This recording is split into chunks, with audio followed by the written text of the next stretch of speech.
Bismillahirrahmanirrahim. Assalamualaikum warahmatullahi wabarakatuh.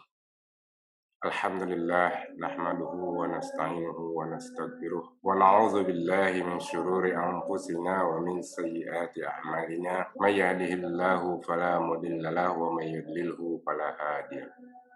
Asyhadu an la ilaha illallah wahdahu la syarika lah wa asyhadu anna Muhammadan abduhu wa rasuluhu la nabiyya ba'dah. Allahumma shalli wa sallim wa barik ala sayyidina Muhammadin wa ala alihi wa ashabihi wa man tabi'ah. Amma ba'du. Fa ya ibadallahi ittaqullaha haqqa tuqatih wa la tamutunna illa wa antum muslimun. Alhamdulillah, para pemirsa yang berbahagia, kita bisa melanjutkan pembahasan kita tentang kapan kita mengucapkan alhamdulillah. 5 ayat telah kita bahas dan kini kita sampai kepada ayat ke-6, yaitu surat Luqman ayat 25.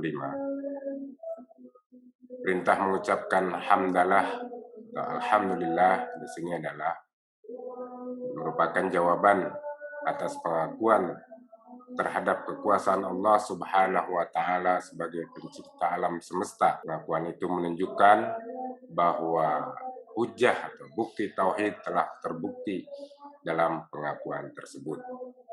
Maka pada saat itu yang patut diucapkan adalah memuji Allah Subhanahu wa taala.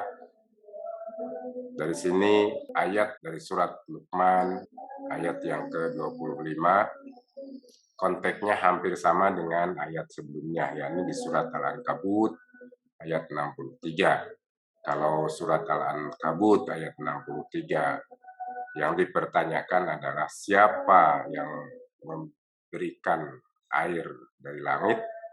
Tapi kalau di surat Luqman ayat 25 ini yaitu mempertanyakan tentang siapa yang menciptakan langit dan bumi. Dan mereka akan menjawab Allah Subhanahu wa taala. Para pemirsa rahimakumullah, a'udzubillahi minasyaitonirrajim. Bismillahirrahmanirrahim. Wala in sa'altahum man khalaqas samawati wal ard la yaqulunna Allah. Qul alhamdulillah bal aktsaruhum la ya'lam. Luqman ayat 25. Dan sungguh jika engkau hai Muhammad tanyakan kepada mereka siapa yang menciptakan langit dan bumi, tentu mereka akan menjawab Allah. Pada saat itu katakanlah segala puji bagi Allah, tapi kebanyakan mereka tidak mengetahui. Ini ketika kaum musyrikin menjawab bahwa yang menciptakan langit dan bumi adalah Allah Subhanahu wa taala, maka ucapkanlah alhamdulillah. Para pemirsa rahimakumullah, Ibnu Katsir menjelaskan ayat ini bahwa firman Allah tersebut memberikan kabar atau berita tentang orang-orang musyrik yang memusyrikan Allah Subhanahu wa taala. Mereka sebenarnya mengetahui bahwa Allah Subhanahu wa taala menciptakan langit dan bumi. Tak ada yang menyertai dalam penciptaan tersebut. Dalam hal bersamaan mereka juga menyembah Allah, juga menyembah yang lain selain Allah. Yang mereka ketahui juga bahwa yang mereka sembah selain Allah itu adalah makhluk ciptaannya. Karena itu Allah Subhanahu wa taala berfirman, jika mereka ditanya siapa yang menciptakan langit dan bumi, niscaya mereka akan menjawab Allah. Maka katakanlah alhamdulillah. Jika kamu sekalian sudah mengetahui bukti atas pengakuan kamu sekalian itu, cuma sayangnya kebanyakan mereka tidak mengetahuinya. Hadirin rahimakumullah, di dalam tafsir Jalalain disebutkan, dan sesungguhnya jika kamu tanyakan kepada mereka siapakah yang menciptakan langit dan bumi, tentu mereka akan menjawab Allah.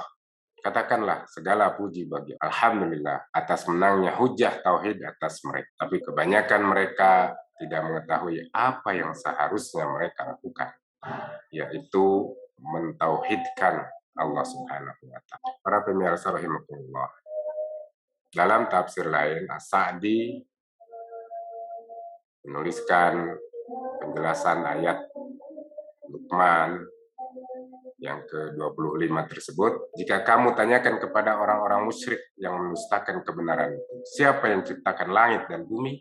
Mereka akan mengetahui bahwa berhala-berhala mereka tidak menciptakan apapun.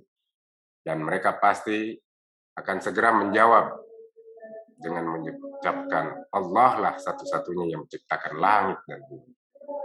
Maka sebagai ungkapan yang wajib mereka katakan, juga sebagai hujah atau bukti atas apa yang telah mereka akui dan mereka ingkari, katakanlah Alhamdulillah yang telah menjelaskan cahaya dan menunjukkan pembuktian kepadamu dari dirimu sendiri. Karena kalau mereka mengetahui bahwa yang mencipta dan memelihara itulah yang pantas untuk disembah dan diesakan. Akan tetapi kebanyakan mereka tidak mengetahuinya.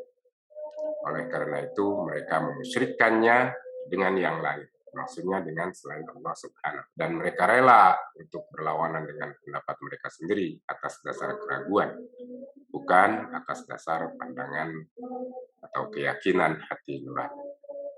Hadirin dan pemirsa rahimakumullah, pelajaran yang bisa kita ambil dari ke-6 ayat yang berisi perintah untuk mengatakan Alhamdulillah itu dapat diambil beberapa pelajaran, antara lain bahwa kalimat perintah dengan kata kul itu merupakan perintah untuk urusan yang sangat penting.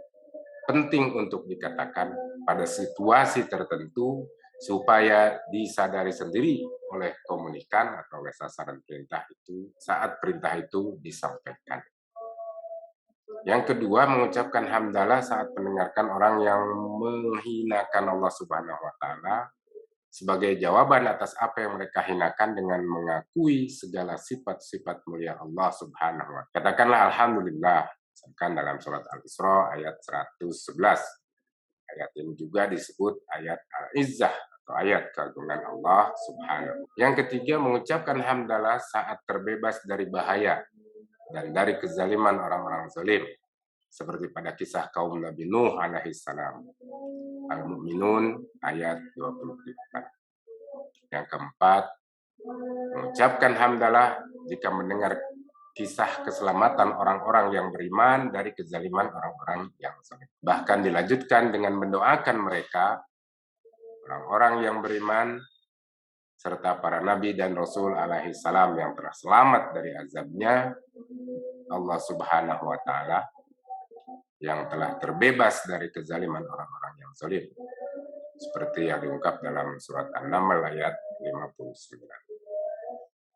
Yang kelima, mengucapkan hamdalah saat orang-orang musyrik mengakui bahwa pada dasarnya Tuhan itu hanyalah Allah semata. Ketika ditanya tentang penciptaan dan pemeliharaan alam ini, walaupun dalam praktek peribadatannya mereka menyekutukan Allah, karena pengakuan tersebut sudah menunjukkan serta menjadi bukti kebenaran, jika menolak itu karena kebodohan mereka. Misalkan dalam surat An-Naml 93, pada surat Al-Ankabut 63, dan berikutnya surat Luqman ayat 25. Para pemirsa rahimahullah, dari 6 ayat yang berisi perintah untuk mengucapkan Alhamdulillah, 4 diantaranya Al-Isra 111, An-Naml 93, Al-Ankabut 63, dan Luqman 25, semuanya berkenaan dengan takrir atau penetapan dan pengakuan serta pembuktian hujah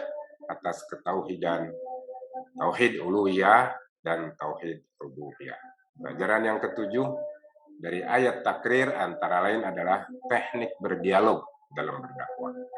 Jangan lupa senantiasa mengucapkan hamdalah. Jangan lupa mengucapkan hamdalah jika ada pernyataan-pernyataan yang menunjukkan pengakuan atas kebenaran dan atas kekuasaan Allah Subhanahu wa taala. Katakan alhamdulillah jika merasa bersedih, supaya ingat akan nikmat Allah yang telah diterima baik dalam menjalankan tugas maupun dalam usaha mencapai suatu tujuan.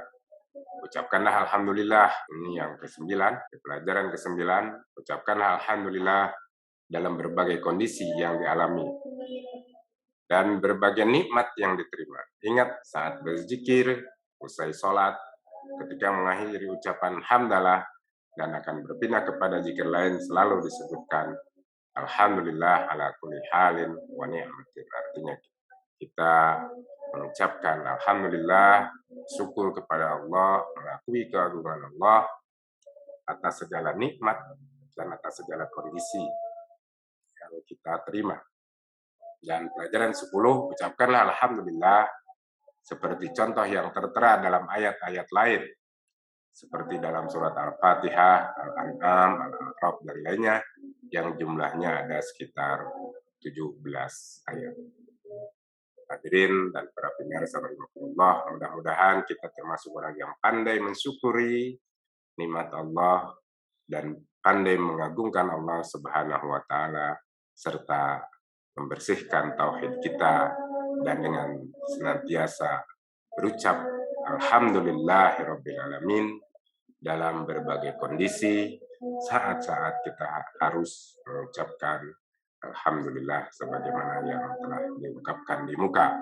Barakallahu li wa lakum fil Qur'anil azim wa nafa'ani wa iyyakum bima fihi minal ayati wa dzikril hakim. Wa taqabbalallahu minna wa minkum tilawatahu innahu huwas samiul alim. Wassalamualaikum warahmatullahi wabarakatuh.